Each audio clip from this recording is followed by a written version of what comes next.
بسم اللہ الرحمن الرحیم۔ لائف لائٹ میں خوش آمدید۔ بعض اوقات انسان کو کوئی کہانی یا کوئی سچا واقعہ اچھا لگتا ہے اور دوسروں سے اس سچی کہانی کو شیئر کرنے کو جی چاہتا ہے۔ آج ہم آپ کے ساتھ ایک ایسی ہی کہانی شیئر کرنے لگے ہیں جس کو بار بار سننے اور پڑھنے کو جی چاہتا ہے، اور دور حاضر میں ایسی ہی مزید کہانیوں اور واقعات کی ضرورت ہے کہ ان پر کام کیا جائے۔ تو آئیے سٹارٹ کرتے ہیں۔ ہمارے گھر سے نشیب میں اتر کر ندی کے کنارے چیڑ کا ایک تناور درخت تھا۔ اس کی شباہت اس کے قدیم تنے اور اس کی گھناوٹ سے ہی معلوم ہوتی تھی کہ یہ درخت زیادہ نہیں تو کم از کم 100 سال پرانا ہے۔ نایاب نے بتایا کہ یہ جنگلی درخت ہے۔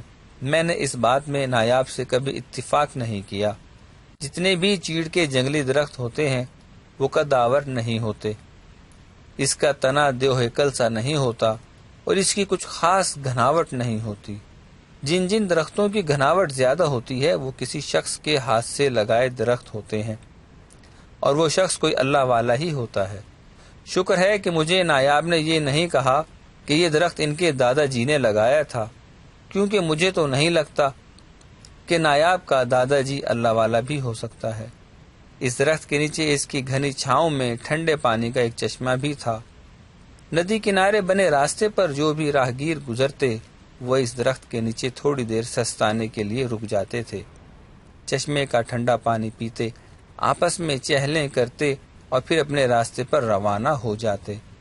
میں اور نایاب اکثر ندی کنارے اس درخت کی گھنی چھاؤں میں بیٹھے ہوتے اور گئے زمانوں کے قصے ایک دوسرے کو سناتے۔ کبھی کبھی ہم چشمے کے قریب سے چھوٹی چھوٹی کنکریاں اٹھاتے اور ندی کے پانیوں میں پھینکتے۔ ایسا کرنا ہمارے لیے بہت دلچسپی کا باعث ہوتا۔ کبھی کبھی ہم ندی کے ٹھنڈے پانیوں سے گزرتے اور سامنے خوبانی کے باغ سے خوبانیاں چراتے اور مزے سے اس درخت تلے بیٹھے کھاتے رہتے۔ کئی بار ہم اس بارے میں سوچتے کہ ندی سے مچھلیاں پکڑ کر اس چشمے کے پانیوں میں ڈال دیتے ہیں۔ ایک بار ہم نے ایسا ہی کیا۔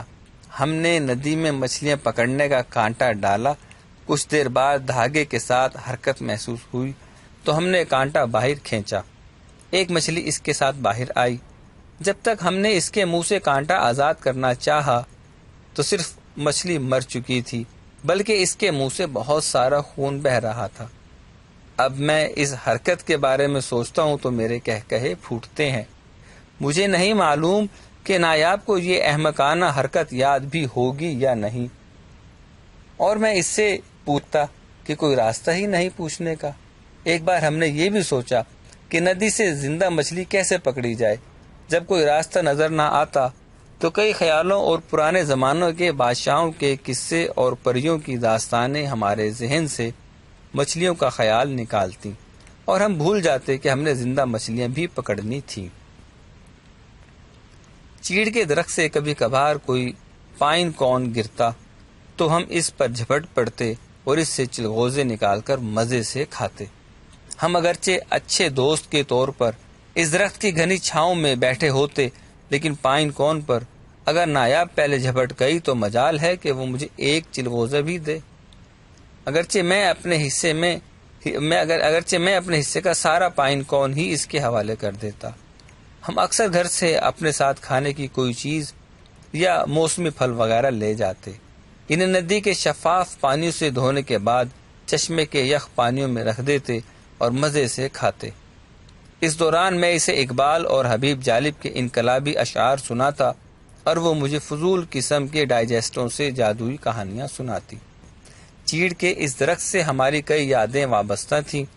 اب ہماری وہ تمام یادیں مٹ چکی ہیں، کیونکہ چیڑ کا وہ درخت بھی تو وہاں سے مٹ چکا ہے، اور وہ یخ پانیوں کا چشمہ بھی تو ریت اور سیمنٹ سے بھر دیا گیا ہے۔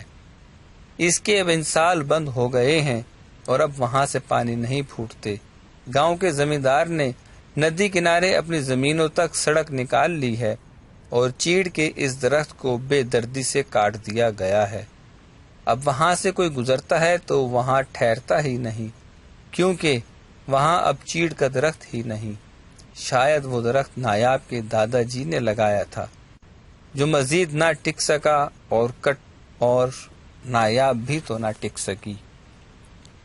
ہم امید کرتے ہیں کہ آپ کو یہ ویڈیو پسند آئے گی۔